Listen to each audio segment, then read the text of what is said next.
When Kevin Costner went foraging for magic mushrooms before a sword fight. Let's go.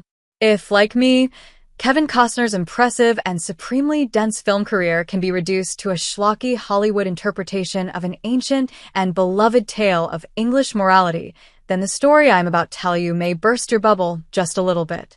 The 1990s were a wild time, and, as well as proliferating ecstasy, birthing Britpop and beginning a cultural revolution that would be awkwardly labeled Cool Britannia, England would also let a stalwart of Tinseltown destroy one of our most beloved tales, Robin Hood. Robin Hood, Prince of Thieves, is by no means a masterpiece. Starring Costner in the lead role, excluding the green tights, the picture delivers a truly garish tale in the long story of the fabled archer. Based on his return from the Crusades, though the brutality of that is neatly plastered over, following horrendous torture and the realization that his family's livelihood has been acquired, along with the rule of England, by the villainous Sheriff of Nottingham, our hero sets out on a mission to bring justice to the land he left behind. Now accompanied by his friend Azim, played by Morgan Freeman, and in pursuit of Maid Marian, he gets together a band of merry men, and you can probably figure out the rest of the story from there. Of course, for a certain generation, myself included, the high-octane account of one of England's finest heroes was like explosive, arrow-shredding nectar, an action movie built out of English oak. But for anyone outside of that particular subsection of nincompoops, the main draw of the piece is the villain and the actor who played him. The Sheriff of Nottingham was cast as a wolf in the Disneyfied version of the story, but he couldn't get close to bringing the wild, cartoonish brilliance that Alan Rickman brought to the role. Dressed like a combination of Meat Loaf and Frank and Furter, Rickman's delivery makes for a near-comedic level of overacting that really adds charm to this picture. It's the kind of performance that makes you suppose that there simply must have been drugs on set. In this case, it was true.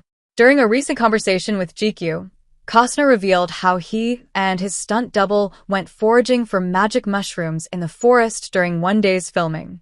"I remember hunting some mushrooms out in the field," Costner explained. His stuntman friend told the actor, "They're out there," and so the two men went off to find the speckled keys to a new universe. It could have been a fairly innocuous moment except, as Costner reveals, "This was that day I had a big sword fight with Alan Rickman that afternoon. We're out looking for them, everybody went to lunch, and he found one, and then he found another, and I couldn't find 1 inch." The story continued as Costner's figurative mushroom basket was left bare. "After about the 5th one he found, I said, 'Nick, how are you? I'm looking, how are you finding these mushrooms?' And he says, 'Well, you have to eat one, and it tells you where the rest of them are.'" It turns out that this level of pagan pursuit was something Costner was now no longer comfortable. "I thought, I'm not eating a mushroom.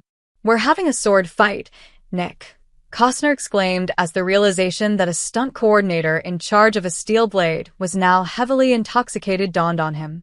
"You've eaten some mushrooms? 'Cause we're gonna be with swords in about an hour?" The answer was a simple and devilish one as he admitted to ingesting the hallucinogenic vegetables. Costner offered an equally plain plan. "Okay, let's keep looking, but let's not eat any more mushrooms."